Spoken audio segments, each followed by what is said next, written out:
कैसे जागृत करना है। अब ये जो मैंने यहाँ पर इस वीडियो में मैं बताने वाली हूँ, कोशिश कीजिए कि आप बहुत अच्छी तरह से इस पूरे वीडियो के गाइडेंस को सुने, बिकॉज़ थोड़ा सा ज्ञान अगर लेकर आप वीडियो छोड़कर चले जाते हैं तो कहीं ना कहीं it's not going to be good for you. जैसे कुंडलिनी के बारे में अगर आपको नहीं पता है, कुंडलिनी शक्ति बहुत ज़्यादा पावरफुल है, उसका पावर इतना है तो आप इतने हैं। ओके, तो इसीलिए अगर उसका जो पावर है उसे सही तरह से अगर आप खोलना चाहते हैं तो आप इस वीडियो में पूरी बताई गई सारी की सारी बातों को आपको ध्यान में लेना है। ओके, सबसे पहली बात मैं आपको बताऊं कि गुरु होना बहुत बहुत बहुत ज़रूरी है। और बिकॉज़ कई बार ये बात मैं नहीं बताती हूँ, कई बार ये बात मैं बाद में वीडियो में बताती हूँ एंड पीपल फील ओ तुमने तो इतनी आसानी से बता दिया, गुरु इतना ज़रूरी है। सारे लोग कमेंट से मुझे डांटना शुरू कर देते हैं। ओके, तो इसीलिए यहाँ पर सबसे पहले बात आपको बता दी, और कुछ बातें कुंडलिनी के बारे में ज़रूरी है मुझसे आपको शेयर करना, जो इस वीडियो के अंत में मैंने बताई है। ओके, तो पहले तो कुंडलिनी को कैसे जागृत करना वो हम देखेंगे, उसके बाद कुछ महत्वपूर्ण बातें जो अगर आप कुंडलिनी जागृत करना चाहते हैं तो वो आपके लिए जानना आवश्यक है। ओके, तो पूरे के पूरे वीडियो को देखिए, स्टे ट्यून्ड।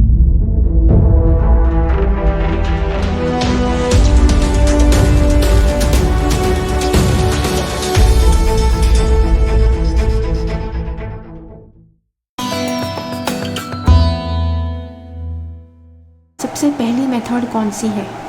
सबसे पहली मेथड है कि जैसे मैंने कहा कि गुरु बहुत ज़्यादा आवश्यक है कुंडलिनी जागृत करने के लिए, लेकिन कई बार आप अगर ये सारी मेथड्स फॉलो करते हैं जो मैंने यहाँ पर बताई हुई है, तो ये आपको प्रिपेयर करने में, अपने आप को तैयार करने में मदद करेंगे।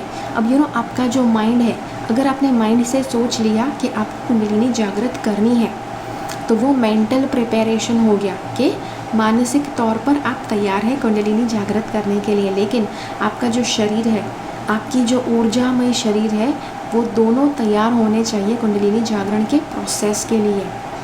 ओके, तो वो कैसे करना है? सबसे पहली मेथड है मेडिटेशन। कितना सिंपल है यार, बस मेडिटेशन करके प्रिपेयर करते हैं। काफ़ी लोगों को लगता होगा, लेकिन रेगुलर मेडिटेशन, निरंतर मेडिटेशन करना बहुत ज़्यादा ज़रूरी है। जैसे कि अगर आपको तैरना सीखना है तो पानी में जाना ज़रूरी है, उतना ही ज़रूरी मेडिटेशन भी है। अगर आपको कुंडलिनी जागृत करनी है तो मेडिटेशन हर रोज़ करना, रेगुलरली करना बहुत ज़रूरी है। ओके, मेडिटेशन बहुत ज़्यादा अलग अलग तरह के होते हैं। स्पिरिचुअल मेडिटेशंस जो होते हैं वो आपको फॉलो करने हैं। स्पेशली कुंडलिनी अवेकनिंग में आपको इंटरेस्ट है तो काफ़ी ज़्यादा मेडिटेशंस होते हैं कि जो विजुअलाइजेशन, अपनी इच्छाओं को पूरा करने के लिए, पता नहीं आपको कार चाहिए, चॉकलेट खानी है, उसके लिए, तो वो सारी चीज़ें नहीं। पैसे अट्रैक्ट करने वाले मेडिटेशंस वो सारे नहीं, वो सारे भौतिक चीज़ों के लिए मेडिटेशंस है। आपको आध्यात्मिक मेडिटेशंस करने हैं। दूसरा जो आपको बहुत अच्छी तरह से मदद कर सकता है वो है योगा और प्राणायाम, जिसे हम योग और प्राणायाम कहते हैं हमारी प्योर संस्कृत भाषा में। तो योग और प्राणायाम क्या आपकी सहायता करते हैं? जब आप योग और प्राणायाम रेगुलरली करते हैं तो आपका ऊर्जामय शरीर और आपका भौतिक शरीर दोनों धीरे धीरे मजबूत होते जाता है। ओके, इसकी मजबूती, स्ट्रेंथ बढ़ती है। अब योग मतलब ये नहीं कि है आपने योगा किया, आपने योगा के आसन किए तो उसके बाद आप इतना वज़न उठा पाएंगे, वो वाली स्ट्रेंथ नहीं। स्ट्रेंथ मतलब इनर स्ट्रेंथ, आपकी जो अंदरूनी जो शक्ति है वो बढ़ेगी, क्योंकि कुंडलिनी शक्ति बहुत ज़्यादा बड़े लेवल पर होती है और आप इतने से तिनके जितने लेवल पर होते हैं। तो इसीलिए अपने आप को उस शक्ति के लिए तैयार करने के लिए आपको योग और प्राणायाम बहुत इम्पॉर्टेंट हो जाएगा।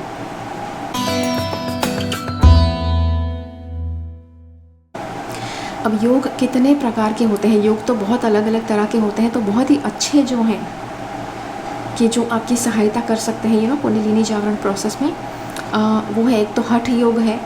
हठ योग आपके शरीर को भी तैयार करता है, भीतर से भी आपको स्ट्रॉन्ग करता है। फिर राजयोग है, भक्ति योग है।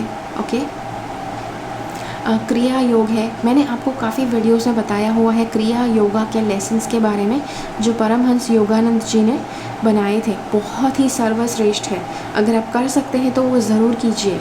इसके बारे में मैं आपके साथ एक लिंक शेयर करूंगी जो इस वीडियो के नीचे आपको मिल जाएगा। ज़्यादा मुझे एक ही टॉपिक के ऊपर हर एक वीडियो में बात नहीं करनी है, ओके। अगली बात है कि आपको गुरु की दीक्षा लेनी है। Final point dot. First point भी यही है, लास्ट पॉइंट भी यही है। गुरु की दीक्षा बहुत ज़रूरी होती है। अब गुरु की दीक्षा में होता क्या है, काफ़ी लोगों को दीक्षा क्या होती है वही नहीं पता होता है। दीक्षा इज़ अ प्रोसेस, एक प्रोसेस आपके गुरु आपको बताएंगे कि जो आपको करनी है। अब जो दीक्षा की जो प्रोसेस होती है हर एक व्यक्ति के लिए वो डिफरेंट होती है, क्योंकि आपका पर्पज़ अलग है, आपका जीवन का पाथ अलग है, आपके कर्म अलग है, कितने कर्म आपको सहने हैं, क्या नहीं सहना है, आपके जो लर्निंग्स है, आपके बॉडी में, आपका बॉडी डिफरेंट है, बॉडी की ऊर्जा डिफरेंट है, ओके। आप लाइफ का पर्पज़ अलग लेकर आए हैं, तो बहुत ज़्यादा चीज़ें मैटर करती है। और इसीलिए आपकी ऊर्जा के स्पेसिफिक आपके गुरु को पता होगा कि कौन सी दीक्षा आपको बेस्ट काम आएगी, ओके। हर एक दीक्षा अलग होती है, तो आपके गुरु आपको दीक्षा की प्रोसेस देंगे कि जो आप जब फॉलो करेंगे तो आप धीरे धीरे अपनी कुंडलिनी जागरण की ओर आगे बढ़ते हैं।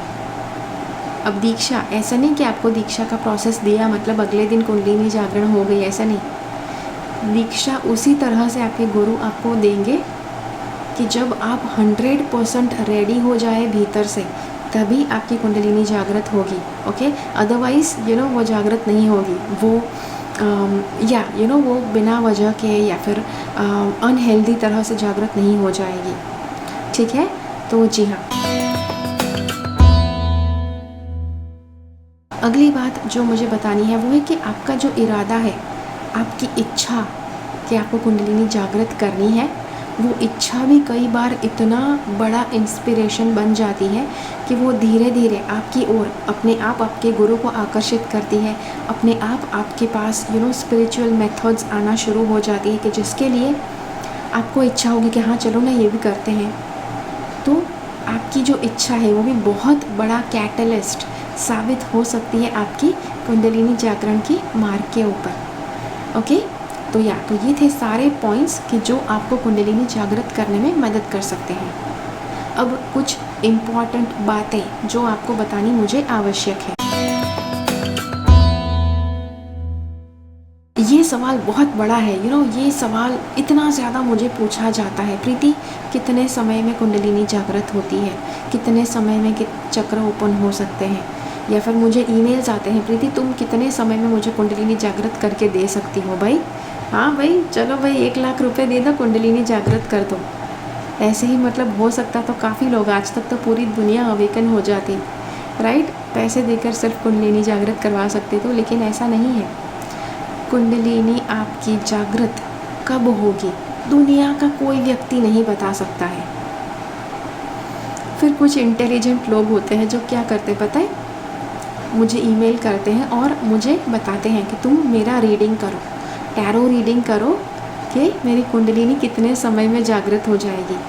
Late me tell you, kundalini process एक ऐसी प्रोसेस है कि जिसके लिए आप किसी के भी पास जाकर प्रेडिक्शन करवाएंगे तो वो प्रेडिक्शन सच नहीं होगा। क्योंकि मान लो कि आपको किसी ने बताया कि भाई चलो आपकी कुंडलिनी 5 साल में जागृत हो जाएगी,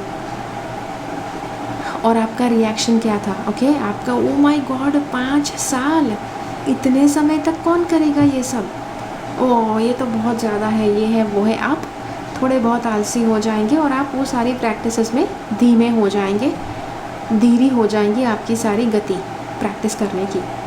तो अभी वो समय लंबा हो गया, बिकॉज़ अगर 5 साल बताया गया था तो उतना समय सारी प्रैक्टिसेस कर के आप अपने आप को तैयार करते। लेकिन अब आपको लगा कि यार 5 साल तो बहुत ज़्यादा है, तो आपने प्रैक्टिसेस करना छोड़ दिया, इतना ज़्यादा रेगुलरली नहीं करते हैं, तो अब आपका समय स्ट्रेच हो गया, ओके। 10 साल 15 साल हो गया बिकॉज़ आपने प्रैक्टिस नहीं किया ठीक से।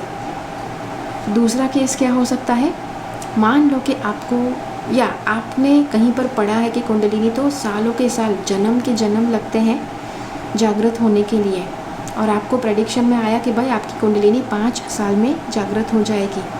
तो आप इतने ज़्यादा खुश हो जाते हैं, इतने ज़्यादा ओवर एक्साइटेड हो जाते हैं, और मतलब दुगनी स्पीड से आप वो सारी प्रैक्टिस करना शुरू कर देते हैं। अब जो प्रैक्टिस की आपकी गति थी वो बढ़ जाती है, तो आपकी कुंडलिनी जल्दी जागृत हो जाएगी। 5 साल नहीं, 2.5 साल 3 साल में जागृत हो जाएगी। तो इसीलिए कुंडलिनी कब जागृत होगी ये दुनिया में कोई व्यक्ति नहीं बता सकता है आपको, आपके गुरु भी आपको नहीं बताएंगे कि आपकी कुंडलिनी कितने टाइम में जागृत हो जाएगी। ओके, तो ये सारे जो ओवर स्मार्ट सवाल होते हैं ना, ये सारे सवाल मत पूछो किसी से भी। ओके, और दूसरी बात जो मुझे बतानी है कैसी, मान लो या मैंने कई ज़्यादा वीडियोस पहले बनाए हुए हैं कुंडलिनी के ऊपर। अगर आपको लगता है कि आपकी कुंडलिनी ऐसे ही जागृत हो गई, किसी को आपने कुछ नहीं किया, अपने आप जागृत हो गई, तो भी आपको गुरु की आवश्यकता होगी। ओके, कई बार यूनिवर्स ऐसा कर देता है, जब आपके लिए सही समय होता है तब आपकी कुंडलिनी जागृत हो जाती है। लेकिन अगर आपकी अपने आप जागृत हो भी गई है, फिर भी आपको गुरु ढूंढने की आवश्यकता होगी। गुरु कैसे ढूंढना है, गुरु ढूंढने के ऊपर एक वीडियो मैंने बनाया हुआ है, मैं आपके साथ उसे शेयर कर दूंगी। अब ज़रूर देखिए वो वीडियो, मेरी चैनल के ऊपर आपको मिल जाएगा। ठीक है, तो ये था आपके लिए वीडियो। आशा करती हूँ कि ये वीडियो में सारे जवाब आपको दे पाई मैं। अगर ये वीडियो आपको अच्छा लगा है तो लाइक बटन ज़रूर क्लिक कीजिए, दूसरों के साथ इस वीडियो को शेयर कीजिए। सबको पता लगना चाहिए कुंडलिनी के बारे में सही नॉलेज। बाकी तो हर एक व्यक्ति बस यही बात करता है, यार ये डेंजरस है, नहीं पढ़ना है। तो भाई इनवॉलेंट्री अगर जागृत हो गई तो क्या करोगे? थोड़ा बहुत तो अपना हम कहते हैं ना, अपना बेस थोड़ा बहुत अच्छे से बना कर रखो, ताकि अपने आप जागृत भी हो जाए, तो उसके बाद क्या करना है वो आपको पता लगे। ठीक है, तो ये था आपके लिए वीडियो। आशा करती हूँ अच्छा लगा। मिलते हैं अगले वीडियो में फिर से, तब तक के लिए keep following the path of your soul's purpose, because you are born for a reason. Thank you so much for watching. Bye bye. मेरी चैनल से सब्सक्राइब रहे, सब्सक्राइब बटन क्लिक करके और बेल आइकन को क्लिक कीजिए। उसके बाद जो ऑप्शन आपको मिलता है उसमें से ऑल नोटिफिकेशन सिलेक्ट कीजिए, ताकि हर एक वीडियो का नोटिफिकेशन आपको मिल पाए।